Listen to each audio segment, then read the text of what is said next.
സ്നേഹം, ദിവ്യസ്നേഹം, സ്നേഹം, ദിവ്യസ്നേഹം. നമുക്കൊരു വചനം വായിക്കാം. എല്ലാവരും വേദപുസ്തകം എടുത്ത് മർക്കോസിന്റെ സുവിശേഷം 9-ാം അധ്യായം 2-ാം വാക്യം മുതൽ വായിക്കുകയാണ്. 6 ദിവസം കഴിഞ്ഞ ശേഷം യേശു പത്രോസിനെയും യാക്കോബിനെയും യോഹന്നാനെയും കൂട്ടി ഒരു ഉയർന്ന മലയിലേക്ക് തനിച്ച് കൊണ്ടുപോയി അവരുടെ മുൻപാകെ രൂപാന്തരപ്പെട്ടു. ഭൂമിയിൽ ഒരു അലക്കുകാരനും വെളുപ്പിപ്പാൻ കഴിയാതെ വണ്ണം അവന്റെ വസ്ത്രം അത്യന്തം വെളുപ്പായി തിളങ്ങി. അപ്പോൾ ഏലിയാവും മോശയും അവർക്ക് പ്രത്യക്ഷമായി യേശുവിനോട് സംഭാഷിച്ചുകൊണ്ടിരുന്നു. അങ്ങനെ ഒരു ദിവസം തൻ്റെ 9 ശിഷ്യന്മാരിൽ 3 പേരോട് മാത്രം, കുറച്ച് കൂടുതൽ പ്രാർത്ഥിക്കുന്ന വ്യക്തികളോട് മാത്രം, ഇവരെനിക്ക് കുറച്ച് ആശ്രയമായിരിക്കുന്നു, പ്രാർത്ഥനയിൽ ഇവർ ഉത്തരവാദിത്തം ഏറ്റെടുത്ത് എനിക്ക് വേണ്ടി പ്രാർത്ഥിക്കുമെന്ന് പറഞ്ഞിട്ട് പത്രോസിനെയും യാക്കോബിനെയും യോഹന്നാനെയും വിട്ടിട്ട് ഒരു ഉയർന്ന മലയിലേക്ക് പോയിട്ട് അവിടെ ഏകനായിട്ടിരുന്ന് പ്രാർത്ഥിക്കുവാനിടയായി. വീണ്ടും ഞാൻ പറയട്ടെ, മനുഷ്യൻ ഈ നാളുകളായി ഏകാന്തമായി സമയം ചിലവഴിക്കുന്നില്ല. എന്തുകൊണ്ടായിരിക്കുന്നില്ല? ഞാൻ മുറിയിൽ കയറി കഥ കടച്ച് ഏകനായി തന്നെയാണ് ഇരിക്കുന്നത്. എൻ്റെ അമ്മയും അച്ഛനെയും ഞാൻ മുറിയിലേക്ക് വരാൻ അനുവദിക്കുന്നില്ല. ഞങ്ങളാ ഫോണും പിടിച്ച് ഏകനായി തന്നെയാണ് ആയിരിക്കുന്നത്. ആരോടൊപ്പം? ആരോടൊപ്പമാണ്? സെൽഫോൺ നിന്റെ കയ്യിലുണ്ടെങ്കിൽ നീ ഒറ്റയ്ക്കായിരിക്കുമോ? സെൽഫോൺ നിന്നെ ഗൈഡ് ചെയ്യുമോ അതോ നീ സെൽഫോണിനെ ഗൈഡ് ചെയ്യുമോ? പറയൂ. ദയവ് ചെയ്ത് നിങ്ങളുടെ സെൽഫോണിന് റെസ്റ്റ് കൊടുക്കൂ, ഒരു ബ്രേക്ക് കൊടുക്കൂ. കൊടുക്കാമോ? നിങ്ങളുടെ സെൽഫോണുകൾ ദിവസവും ഒരു 2 മണിക്കൂറോളം ഓഫ് ചെയ്ത് വയ്ക്കുക. ദൈവത്തിന് കൊടുക്കേണ്ട ദശാംശം നോക്കിയാൽ ദിവസവും 2-2.5 മണിക്കൂറോളം നമുക്ക് കൊടുക്കേണ്ടതാണ്. ആ സമയത്ത് നിങ്ങൾ സെൽഫോൺ മുട്ടുവാൻ പാടില്ല. നിങ്ങൾ ദൈവത്തോട് സംസാരിക്കൂ, ദൈവത്തിന് ഫോൺ ചെയ്യൂ. ദൈവത്തിന് ഫോൺ ചെയ്യുവാൻ സെൽഫോണിന്റെ ഒന്നും ആവശ്യമില്ല. ദൈവത്തിന് ഫോൺ ചെയ്യണമെങ്കിൽ ബൈബിൾ മതി. മുഴങ്കാലിലിരുന്ന് പ്രാർത്ഥിച്ചാൽ മാത്രം മതി. 2 മണിക്കൂറുകൾ എല്ലാ കാര്യങ്ങളും മാറ്റിവെക്കുക, എല്ലാ പണികളും നിർത്തിവെക്കുക, ബാക്കി എല്ലാ കാര്യങ്ങളും അവസാനിപ്പിക്കൂ. ദൈവത്തോട് സംസാരിക്കുക. നിങ്ങൾക്ക് പ്രാർത്ഥന വരുന്നില്ലെങ്കിൽ നിശബ്ദമായിരിക്കുക. ദൈവം തന്നെ നിങ്ങളോട് സംസാരിക്കും. നിങ്ങൾ മൗനമായിരിക്കുക. നിങ്ങൾ ചിന്തിക്കുക, എൻ്റെ ജീവിതം എവിടം വരെ എത്തി നിൽക്കുന്നു, ഞാൻ എങ്ങനെയുള്ളവനായിരുന്നു, ഇപ്പോൾ എന്ത് സംഭവിച്ചിരിക്കുന്നു, എൻ്റെ വയസ്സ് എത്ര, ഞാൻ എന്തെല്ലാം ചെയ്തു, എൻ്റെ ജീവിതത്തിൻ്റെ ലക്ഷ്യം എന്താണ് എന്നുള്ളതെല്ലാം ഇരുന്നിട്ട് നിങ്ങളുടെ തെറ്റുകൾ മനസ്സിലാക്കുമ്പോൾ, നിങ്ങളുടെ കുഴപ്പങ്ങൾ നിങ്ങൾ മനസ്സിലാക്കുമ്പോൾ, നിങ്ങളെ തന്നെ ദൈവത്തിന് മുൻപിൽ സമർപ്പിക്കുമ്പോൾ നിങ്ങൾക്കൊരു പുതിയ തുടക്കമുണ്ടാകുന്നു, ഒരു പുതിയ ആരംഭം. അങ്ങനെ പുതിയ അനുഗ്രഹങ്ങളും അനുഭവങ്ങളും നിങ്ങളുടെ ജീവിതത്തിൽ കാണുവാൻ സാധിക്കും. അങ്ങനെ വിശുദ്ധനായ കർത്താവ് തന്നെ ഏകനായിരുന്ന് പ്രാർത്ഥിച്ചുവെങ്കിൽ മനുഷ്യരായിരിക്കുന്ന നമുക്ക് ഏകനായിരുന്നുള്ള പ്രാർത്ഥന എത്രയോ ആവശ്യമാണ്. നിങ്ങളുടെ ഗ്രൂപ്പ് പ്രയറിനെ കുറിച്ച് ഞാൻ സംസാരിക്കുന്നില്ല, ഫാമിലി പ്രയറിനെ കുറിച്ച് ഞാൻ സംസാരിക്കുന്നില്ല. ഫാമിലി പ്രയർ വേണം, ഗ്രൂപ്പ് പ്രയർ വേണം, ചർച്ചിലെ വിശ്വാസികൾ കൂടി പ്രാർത്ഥിക്കേണ്ടതാണ്. അതുപോലെ എന്നെപ്പോലുള്ള ദൈവദാസന്മാർക്ക് വേണ്ടി നിങ്ങൾ പ്രാർത്ഥിക്കേണ്ടത് ആവശ്യമുണ്ട്. ഇതെല്ലാം ആയിരിക്കുമ്പോഴും നിനക്കും ദൈവത്തിനും തമ്മിൽ ഒരു ബന്ധം ഉണ്ടായിരിക്കണം. നീയും ദൈവവും തമ്മിൽ ചിലവഴിക്കുന്ന സമയങ്ങളിൽ നീ ദൈവത്തിന്റെ അടുക്കൽ നിന്ന് പ്രാപിച്ചെടുക്കുന്ന വെളിപ്പാടുകൾ നിന്റെ ആത്മീയ ജീവിതത്തിന്, അതുപോലെ നിന്റെ ജീവിതത്തിന്, അതുപോലെ നിന്നിൽ കൂടി അനേകം ആളുകളുടെ ആത്മീയ ജീവിതത്തിന് അനുഗ്രഹമായി മാറാറുണ്ട്. ഈ ദിവസം മുതൽ പ്രിയ യൗവനക്കാരെ, നിങ്ങൾ പ്രധാനമായും കർത്താവിന് സമയം കൊടുത്തു നോക്കൂ. അവിടെ ചെന്നപ്പോൾ കർത്താവ് രൂപാന്തരപ്പെട്ടു എന്നുണ്ട് ബൈബിളിൽ. രൂപാന്തരപ്പെടുക എന്നാൽ അവന്റെ വസ്ത്രങ്ങൾ വെട്ടിത്തിളങ്ങി, ടകടകടകടാന്ന് വെട്ടിത്തിളങ്ങി. അവിടെ ചെന്ന സമയത്ത് അവനൊരു മറുരൂപം, അതായത് ബൈബിളിൽ പറയുന്ന അവൻ വേറൊരു രൂപമുണ്ടായി എന്ന് പറയുന്നു. നിന്നിൽ ഉള്ളതായിരിക്കുന്നതായ ധൈര്യക്കുറവ്, നിന്നിലുള്ളായിരിക്കുന്ന നെഗറ്റീവ് ചിന്തകൾ, നിന്നിലുള്ള ലോകത്തിന്റെ ചിന്തകൾ, നിന്നിലുള്ളതായ അപകർഷത, അതുപോലെ നിന്നിലുള്ള ഇതൊക്കെയാണല്ലോ ഇപ്പോഴുള്ള യൗവനക്കാർക്ക് ജീവിതത്തിലുള്ളത്. പല യൗവനക്കാരും എൻ്റെ അടുക്കൽ വന്ന് പറയാറുണ്ട്, നെഗറ്റീവ് ചിന്തകളെ ജയിക്കുവാൻ കഴിയുന്നില്ല, സെക്ഷൽ ചിന്തകളെ ജയിക്കുവാൻ കഴിയുന്നില്ല എന്നൊക്കെ. എനിക്ക് വല്ലാത്തൊരു അപകർഷതാ ബോധമുണ്ട്. എപ്പോൾ നോക്കിയാലും ഞാൻ തന്നെ എന്നെ വിലയില്ലാത്തവനായി കാണുന്നു, ഞാൻ എപ്പോഴും നിരാശപ്പെട്ടുകൊണ്ടേയിരിക്കുന്നു. ഇങ്ങനെയുള്ള കാര്യങ്ങളെല്ലാം പോകണമെങ്കിൽ ഞാൻ എപ്പോഴും മനുഷ്യരോടാണ് സംസാരിക്കുന്നത്. നീ സിനിമ കാണാൻ പോയിരിക്കുമ്പോൾ മനുഷ്യരോട് തമാശയൊക്കെ പറഞ്ഞിരിക്കാം, നീ മനുഷ്യരോട് സംസാരിക്കുന്ന സമയത്ത് നിനക്ക് കുറച്ച് ആശ്വാസം ലഭിച്ചിരിക്കാം. എന്നാൽ നിന്റെ ഉള്ളിലുള്ള ചിന്ത പോകാത്തതുകൊണ്ട് നിനക്ക് പൂർണ്ണമായി വിടുതൽ ലഭിക്കില്ല. അതേ കാര്യം നീ കർത്താവിന്റെ സന്നിധിയിൽ പ്രാർത്ഥിച്ചാൽ, അതേ കാര്യം തന്നെ നീ ദൈവത്തോട് പറയുകയാണെങ്കിൽ, നിന്റെ മനസ്സിനെ മാറ്റിയെടുക്കും അവൻ. എപ്പോഴും നിന്നെക്കുറിച്ച് തന്നെ നീ വില കുറഞ്ഞ് ചിന്തിക്കുന്ന സമയത്ത് നീ മുഴങ്കാലിരുന്ന് പ്രാർത്ഥിച്ചാൽ നീ എഴുന്നേൽക്കുമ്പോൾ സമാധാനത്തോടെ സന്തോഷത്തോടെ എഴുന്നേൽക്കും. ഒരു പ്രത്യാശയോടുകൂടി എഴുന്നേൽക്കും. എന്റെ കർത്താവായ ദൈവം എന്റെ കൂടെയുണ്ട് എന്ന ആശ്വാസത്തോടുകൂടി എഴുന്നേൽക്കും. കർത്താവിന്റെ പദ്ധതികളെ നീ അറിയും. ദൈവത്തിന്റെ അനുഗ്രഹം നിന്റെ ജീവിതത്തിൽ വരികയും ചെയ്യും. പത്രോസിനെ, യാക്കോബിനെ, യോഹന്നാനെയും കൂട്ടി യേശു മലയിലേക്ക് പുറപ്പെട്ടു. യേശു മാത്രമായിരുന്നു രൂപാന്തരം പ്രാപിച്ചത്, അതോ പത്രോസ്, യോഹന്നാനും യാക്കോബും രൂപാന്തരം പ്രാപിച്ചുവോ? ഇവിടെ മർക്കോസിന്റെ സുവിശേഷത്തിൽ ഇങ്ങനെ ഉണ്ടെങ്കിൽ, എന്നാൽ മറ്റൊരു സുവിശേഷത്തിൽ ഇങ്ങനെ പറയുന്നു, അവർ ഉറങ്ങിപ്പോയി എന്നാണ് പറയുന്നത്. പ്രാർത്ഥിക്കുമ്പോൾ ഉറങ്ങുന്നവർ വലിയ മഹാന്മാരാണെന്ന്. യഥാർത്ഥത്തിൽ വരുന്നതേ അതിനുവേണ്ടിയാണ്. വീട്ടിൽ ഉറക്കം വരില്ല. നമ്മുടെ ഇടയിൽ ചില ആളുകൾ അങ്ങനെയുണ്ട്. പ്രാർത്ഥിക്കുന്ന സമയത്തായിരിക്കും അവർക്ക് നല്ല നല്ല ഉറക്കങ്ങൾ വരുന്നത്. ഉറക്കം വരുന്നെങ്കിൽ നിങ്ങൾ ഉറങ്ങുക, എന്നാൽ പ്രാർത്ഥനയിൽ മാത്രം നിങ്ങൾ ഒരിക്കലും ഉറക്കം തൂങ്ങരുത്. പ്രാർത്ഥനയിൽ ഉറങ്ങുന്നവർ ദരിദ്രന്മാരാവും. ഇതിനേക്കാൾ കൂടുതൽ ഒന്നും തന്നെ ഇതിനെക്കുറിച്ച് എനിക്ക് സംസാരിക്കാനില്ല. യാക്കോബിനെ, പത്രോസിനെ, യോഹന്നാനെ അവിടെ ആക്കിയിട്ട് കർത്താവ് പോയി. അതുപോലെ തന്നെ ഗത്സമനയിൽ പോയ സമയത്തും ഇതുതന്നെയാണ് സംഭവിച്ചത്. നിങ്ങൾ പരീക്ഷയിൽ അകപ്പെടാതിരിക്കാൻ ഉണർന്നിരുന്ന് പ്രാർത്ഥിക്കൂ എന്ന് പറഞ്ഞ് ഏൽപ്പിച്ചിട്ട് പോയപ്പോൾ തിരിച്ചു വന്ന് നോക്കിയപ്പോൾ അവരിന്ന് ഉറക്കം തൂങ്ങുന്നു. വീണ്ടും നിങ്ങൾ ഉണർന്നെഴുന്നേറ്റ് പ്രാർത്ഥിക്കൂ എന്ന് പറഞ്ഞിട്ട് വീണ്ടും വന്ന് നോക്കുന്ന സമയത്ത് അതേപോലെ ഉറക്കം തൂങ്ങുന്നു. മനസ്സ് ശരിയല്ലാത്ത ആളുകൾക്ക് പ്രാർത്ഥന മാത്രം വരില്ല, ഉറക്കമേ വരൂ. മനസ്സ് ശരിയാക്കണമെന്ന ആഗ്രഹമില്ലാത്തവർക്ക് ഉറക്കം മാത്രമേ ഉണ്ടാകൂ. പ്രാർത്ഥന എന്ന് പറഞ്ഞാൽ എന്താണ്? ദൈവസന്നിധി നിന്റെ മനസ്സിനെ പകരുന്നതാണ്. ദൈവസന്നിധി നിന്റെ മനസ്സിൽ ശരിയല്ലാത്ത കാര്യങ്ങളെ നീ ക്രമീകരിക്കുന്നതാണ്. വായു തുറന്ന് കർത്താവിനോട് പറയുന്നതാണ്, കർത്താവേ, എൻ്റെ ജീവിതത്തിൽ തെറ്റുകളുണ്ട്, നീ എന്നോട് ക്ഷമിക്കൂ. എൻ്റെ ജീവിതത്തിലെ കുറവുകൾ എന്നോട് ക്ഷമിക്കണമേ എന്നുള്ള നിന്റെ വിചാരങ്ങൾ, ചിന്തകൾ പ്രാർത്ഥനയായി മാറുമ്പോഴാണ് അനുഗ്രഹം പ്രാപിക്കുന്നത്. പത്രോസും യോഹന്നാനും യാക്കോബും അവിടെ നോക്കിയപ്പോൾ ആകാശത്ത് വലിയൊരു വെളിച്ചം കാണാനിടയായി. യേശു രൂപാന്തരം പ്രാപിച്ചു വന്നപ്പോൾ ഒരു വശത്ത് ഏലിയാവ്, മറുവശത്ത് മോശ.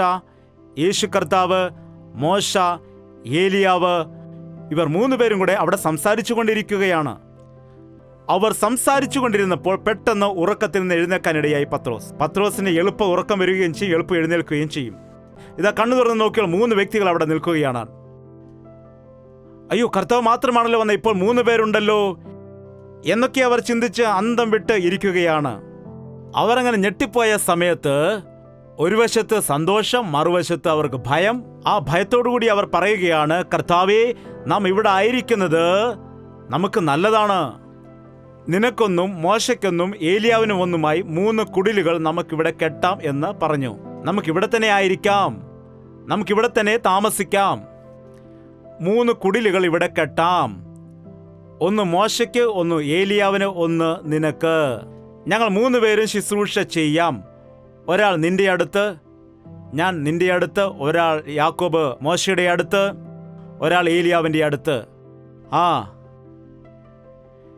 യോഹന്നാൻ മോശയുടെ അടുക്കൽ ശുശ്രൂഷ ചെയ്തോളും, ഇവിടെ തന്നെ താമസിക്കാമെന്ന് പറയുകയാണ്. അതല്ല, എത്ര പേരാണ് ശിഷ്യന്മാർ? അതും അറിയില്ലേ. ആ മുകളിലേക്ക് എത്ര പേരാണ് വന്നത്? ബാക്കിയുള്ളവർ എത്ര പേരുണ്ട്? ഇവരുടെ കാര്യം ഓക്കെ ആയാൽ ബാക്കിയുള്ളവരുടെ കാര്യം എന്താകും? നമ്മൾ സെറ്റിലായാൽ മതി, ബാക്കിയുള്ളവരുടെ കാര്യം നമുക്ക് അറിയേണ്ട കാര്യമില്ല. ശരിയല്ലേ? നമ്മുടെ കാര്യം സെറ്റിലാവണം, അത്രയേ ഉള്ളൂ. മറ്റുള്ളവരുടെ കാര്യം നമുക്ക് അറിയേണ്ടില്ല. ഇത് മനുഷ്യന്റെ ബുദ്ധിയാണ്, ഇത് സ്വാർത്ഥ വിചാരമാണ്. ശിഷ്യന്മാർ 9 പേർ താഴെ നിൽക്കുകയാണ്. അവരെയും കൂടെ വിളിച്ചുകൊണ്ടുവരാൻ പറയുന്നുണ്ടോ? ചില ആളുകൾക്ക് ഇങ്ങനെയാണ്, ഒരു ചിന്തയും ഉണ്ടാകത്തില്ല, ഒരു ആലോചനയും വരില്ല. എൻ്റെ കൊച്ചുമക്കൾ കുറെ നാൾ ഒരുമിച്ചായിരുന്നു താമസിച്ചിരുന്നത്. ഇപ്പോൾ എന്ത് പറ്റി? അവർ 3 സ്ഥലങ്ങളിലേക്ക് മാറി മാറി താമസിക്കുവാനിടയായി. ഞാൻ 3 സ്ഥലങ്ങളിലും പോകുന്നുണ്ട്. അങ്ങനെ പോകുന്ന സമയത്ത് അവിടെ ചെല്ലുമ്പോൾ ഇവിടുത്തെ ആൾക്കാരുടെ കാര്യം, ഇവിടെ ചെല്ലുമ്പോൾ അവിടുത്തെ ആൾക്കാരുടെ കാര്യം അവർ ചോദിക്കാറുണ്ട്. അവിടെ ചേച്ചി സുഖമായിട്ടിരിക്കുന്നോ, ചേട്ടൻ സുഖമായിട്ടിരിക്കുന്നോ, സഹോദരൻ സുഖമായിട്ടിരിക്കുന്നോ? എന്തൊരു സ്നേഹമാണ് ഇവർക്ക് തമ്മിൽ. കസിൻ സഹോദരന്മാർക്ക് ഇത്രമാത്രം സ്നേഹമുണ്ടെങ്കിൽ അത്ര വലിയ കാര്യമാണ് ഈ കാലത്ത്. നോക്കൂ, സ്വന്തം സഹോദരന്മാർ തന്നെ പരസ്പരം അവരുടെ കാര്യങ്ങളിലൊന്നും പരിഗണിക്കുന്നതേയില്ല. ദൈവത്തിന്റെ സ്നേഹമുള്ള വ്യക്തികൾ മറ്റുള്ളവരെ കുറിച്ച് ചിന്തിക്കും. ഇന്ന് അനേകം ആളുകളുടെ ജീവിതത്തിൽ അവർക്കൊരു ലക്ഷ്യമില്ല. യേശുക്രിസ്തുവിനെ പിന്തുടർന്നു വന്നതായ പത്രോസിന്റെയും യാക്കോബിന്റെയും യോഹന്നാന്റെയും സ്ഥിതി അങ്ങനെ തന്നെയാണ്. ഇവിടെ തന്നെ നമുക്ക് താമസിക്കാമെന്ന് പറയുന്നു, ഇവിടെ നമുക്ക് സെറ്റിലാകാമെന്ന് പറഞ്ഞു. കർത്താവ് അങ്ങനെയല്ല. കർത്താവ് ഗ്രാമങ്ങളിൽ പോലും നടന്ന സുവിശേഷം പറയുകയാണ്. മനുഷ്യന്റെ ദുഃഖവും നെടുവീർപ്പുകളെല്ലാം കണ്ടിട്ട്, അവരുടെ കഷ്ടതകൾ കണ്ടിട്ട് അവൻ സഞ്ചരിച്ചു കൊണ്ടിരിക്കുമ്പോൾ ഇവിടെ തന്നെ സെറ്റിലായി പോകാമെന്നാണ് ഇവർ പറയുന്നത്. ചിലർ പറയാറുണ്ട്, നിങ്ങൾ ചെന്നൈയിൽ സെറ്റിലായി പോയോ? സെറ്റിലായി പോകുന്നത് എങ്ങനെയാണ്? ലോകത്തിൽ നമുക്ക് സെറ്റിലാവാൻ കഴിയുകയില്ല. നാം എവിടെയാണ് സെറ്റിലാവുന്നതെന്നറിയാമോ? നമ്മുടെ പൗരത്വം സ്വർഗത്തിലാണ്. നമ്മുടെ സിറ്റിസൺഷിപ്പ് സ്വർഗത്തിലാണ്. ഈ ലോകത്തിൽ നാം യാത്രക്കാരാണ് നാം. ദൈവം പറയുന്ന സ്ഥലത്ത് പറയുന്ന സമയത്തോളം താമസിക്കുക, അവിടെ നിൽക്കാൻ പറഞ്ഞാൽ അവിടെ നിൽക്കുക, അങ്ങോട്ട് പോകാൻ പറഞ്ഞാൽ അങ്ങോട്ട് പോവുക. നമ്മൾ യാത്രക്കാരാണ്. അതാണ് ഈ ലോകം നമുക്കുള്ളത്. നമുക്കല്ലാതെ സ്ഥിരമായി താമസിക്കുവാനുള്ളതല്ല ഇവിടം. ഞാൻ പോയിട്ട് നിങ്ങൾക്ക് സ്ഥലം ഒരുക്കുവാൻ, ഞാൻ സ്ഥലം ഒരുക്കിയിട്ട് നിങ്ങളും ഞാൻ ആയിരിക്കുന്നിടത്ത് ആയിരിക്കേണ്ടത് നിങ്ങളെ വന്നിട്ട് വീണ്ടും ചേർത്തുകൊള്ളാമെന്ന് കർത്താവ് പറഞ്ഞു. അവിടെ യുഗങ്ങളോളം നിത്യതയോളം നമുക്ക് അവിടെ താമസിക്കാൻ കഴിയും. ഈ ഭക്തിയെല്ലാം അതിന് അവകാശികളായി മാറുന്നതിന് വേണ്ടിയാണ്. എന്നാൽ കർത്താവിന്റെ ശിഷ്യന്മാരുടെ ചിന്ത എത്ര സ്വാർത്ഥകരമാണ്. നമുക്കിവിടെ സെറ്റിലായി പോകാം. അവിടെ ഒരു വചനമുണ്ട്, നമുക്ക് വായിക്കാം. താൻ എന്തു പറയേണ്ടു എന്നവൻ അറിഞ്ഞില്ല. അവർ ഭയപരവശർ ആയിരുന്നു. അവന് എന്തു പറയണമെന്ന് മനസ്സിലായില്ല. ഭയപ്പെട്ടു പോയി. പിന്നെ എന്താണ് സംഭവിച്ചത് ശ്രദ്ധിക്കുക. പിന്നെ ഒരു മേഘം വന്നു, അവരുടെ മേൽ നിഴലിട്ടു. ഇവൻ എൻ്റെ പ്രിയപുത്രൻ, ഇവന് ചെവി കൊടുപ്പിൻ എന്നൊരു ശബ്ദവും ആ മേഘത്തിൽ നിന്ന് ഉണ്ടായി. അവർ അങ്ങനെ നോക്കിക്കൊണ്ടിരിക്കുമ്പോൾ ഒരു മേഘം വരുവാൻ ഇടയായി. ആ മേഘത്തിൽ നിന്നൊരു ശബ്ദം കേൾക്കുവാൻ ഇടയായി. ഇവൻ എൻ്റെ പ്രിയപുത്രൻ, ഇവന് ചെവി കൊടുപ്പീനെന്ന്. കണ്ണു തുറന്ന് നോക്കിയ സമയത്ത് പെട്ടെന്ന് അവർ ചുറ്റും നോക്കിയാറെ തങ്ങളോട് കൂടെ യേശുവിനെ മാത്രം അല്ലാതെ അവർ ആരെയും കണ്ടില്ല. യേശുവിനെ അല്ലാതെ വേറെ ആരെയും അവർ കണ്ടില്ല. നിന്റെ ജീവിതത്തിൽ, നിന്റെ ദൃഷ്ടിയിൽ യേശുവിനെ അല്ലാതെ വേറെ ആരെയെ നീ നോക്കിയാലും നീ ദുഃഖിക്കും. യേശുവിൻ്റെ അല്ലാതെ വേറെ ആരുടെയും വാക്ക് കേട്ടാലും നിനക്ക് നഷ്ടമുണ്ടാകും. കർത്താവ് യേശുവിൻ്റെ വാക്ക് കേട്ടാൽ, അവനിലേക്ക് നീ ദൃഷ്ടി അയച്ചാൽ നിന്റെ ആത്മീയ ജീവിതം മുൻപോട്ട് പോകുവാൻ ഇടയാകും. മനുഷ്യനെ വിശ്വസിച്ച്, ലോകത്തിന്റെ സാഹചര്യങ്ങളെ വിശ്വസിച്ച്, ലോകത്തിന്റെ കാര്യങ്ങളിൽ ആശ്രയം വെച്ചിട്ട് ലോകത്തിൽ തന്നെ സെറ്റിലായി പോകാമെന്ന് വിചാരിച്ചാൽ നിന്റെ ജീവിതം ലക്ഷ്യമില്ലാതെ പോകും. അതുകൊണ്ട് ശ്രദ്ധിക്കും, നാം പറഞ്ഞത് ഒരാളേ ഉള്ളൂ, ഒരാൾ മാത്രമേ ഉള്ളൂ. ആരാണത്? യേശു.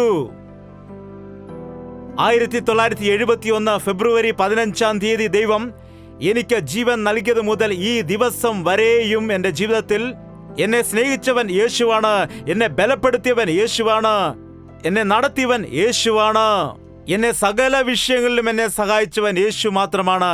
യേശുവിലേക്ക് നോക്കിക്കൊണ്ട് ഞാൻ ജീവിച്ചപ്പോൾ ഒരു കുറവും കൂടാതെ എന്നെ കർത്താവ് നടത്തി. ഇത് അതിപ്രധാനമായ സമയമാണ്. കർത്താവ് നിന്റെ ജീവിതത്തിൽ ഒരു അത്ഭുത കാര്യം ചെയ്യുന്ന സമയമാണ്. നിന്റെ ജീവിതത്തെക്കുറിച്ച് ദൈവത്തിന് വലിയൊരു പദ്ധതിയുണ്ട്. നിന്റെ ജീവിതത്തിൽ കൂടി ദൈവം വലിയ കാര്യങ്ങൾ ചെയ്യുവാൻ ആഗ്രഹിക്കുകയാണ്. ജനങ്ങൾക്കെല്ലാം ഉപയോഗപ്രദമുള്ള ഒരു വ്യക്തിയായി നിന്നെ മാറ്റുവാൻ ദൈവം ആഗ്രഹിക്കുകയാണ്. എന്ത് ബുദ്ധിമുട്ടുണ്ടായാലും, എന്ത് സങ്കടമുണ്ടായാലും, എന്നാൽ അസാധ്യമായതൊന്നുമില്ലെന്ന് കർത്താവ് പറഞ്ഞു. നിന്റെ ഹൃദയത്തിന്റെ വേദനയിൽ നിന്ന്, നിന്റെ മനസ്സിലുള്ളതായ സങ്കടത്തിൽ നിന്ന്, നിന്റെ ഡിപ്രഷനിൽ നിന്ന്, നിന്റെ അധൈര്യത്തിൽ നിന്ന് നിന്നെ വിടുവിക്കുന്നതിന് വേണ്ടി കർത്താവ് ഒരുങ്ങിയിരിക്കുകയാണ്. അവങ്കലേക്ക് നോക്കൂ. പരിശുദ്ധനായ സ്നേഹമുള്ള പിതാവേ, ഒരു പ്രാവശ്യം കൂടെ നിന്റെ സന്നിധിയിലേക്ക് ഞങ്ങൾ ഒരുമിച്ച് വരികയാണ്. നിന്റെ മക്കളെയെല്ലാം നോക്കണമേ, യുവജനങ്ങളെല്ലാം നീ നോക്കണമേ, ദമ്പതികളെ നോക്കണമേ, മാതാപിതാക്കളെ നീ നോക്കണമേ, പ്രായമുള്ള വ്യക്തികളെ നീ നോക്കണമേ. എനിക്ക് ജീവിക്കുവാൻ കഴിയുന്നില്ല, ഒന്നും സാധിക്കുവാൻ കഴിയുന്നില്ല, ബലഹീനനായിപ്പോയി, എനിക്കൊന്നും ചെയ്യുവാൻ കഴിയുന്നതേയില്ല. എൻ്റെ യൗവനകാലത്തിൽ ഒരു ലക്ഷ്യമില്ലാതെ ഞാൻ ജീവിക്കുന്നുവെന്ന് കർത്താവേ എന്നെ സഹായിക്കൂ എന്ന് ആരൊക്കെയാണോ തൻ്റെ ഹൃദയത്തിൻ്റെ അകത്തളത്തിൽ നിന്ന് നിന്നോട് നിലവിളിക്കുന്നത്, അവരെ ഈ ദിവസം സഹായിക്കുമാറാകണമേ. അവരെ നിന്റെ മഹത്വം കാണിച്ചു കൊടുക്കണമേ.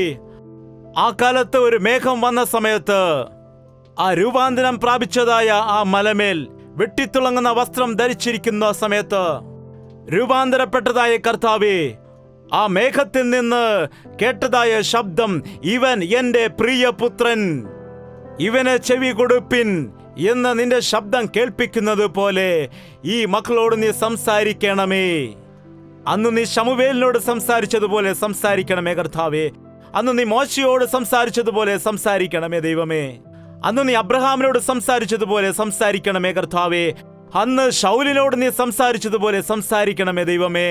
അന്ന് നീ ഏലിയാവിനോട് സംസാരിച്ചതുപോലെ സംസാരിക്കണമേ കർത്താവേ. നിന്റെ സ്വരത്തെ ഞങ്ങൾക്ക് കേൾക്കുവാൻ തക്കവണ്ണം ചെവികളെ ഞങ്ങൾക്ക് നൽകണമേ. ഇന്ന് ഞങ്ങൾ കേട്ടതായ വചനങ്ങൾ ഹൃദയത്തിൽ ആഴമായി പതിയുവാൻ, ഇരുന്നിട്ട് ആലോചിക്കുവാൻ, നിന്നിൽ സമർപ്പണത്തോടെ മുൻപോട്ട് ജീവിക്കുവാൻ ഞങ്ങളെ സഹായിക്കുമാറാകണം.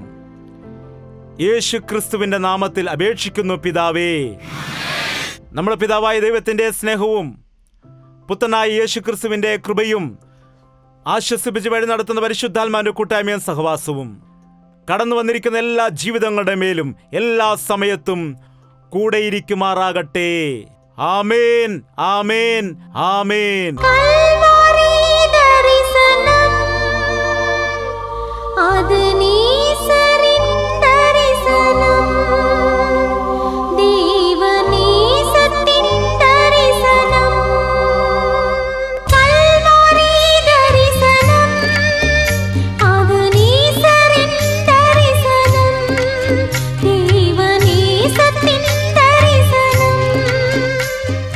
യേശുവേ,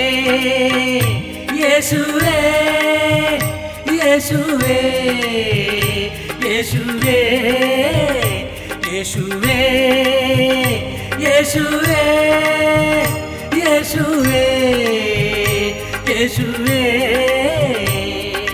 നിന്നെ നിന്നെ എന്നും ഞാൻ സേവിക്കും. നീ മാത്രം രാജാവെന്നും. നിന്നെ നിന്നെ എന്നും ഞാൻ സേവിക്കും.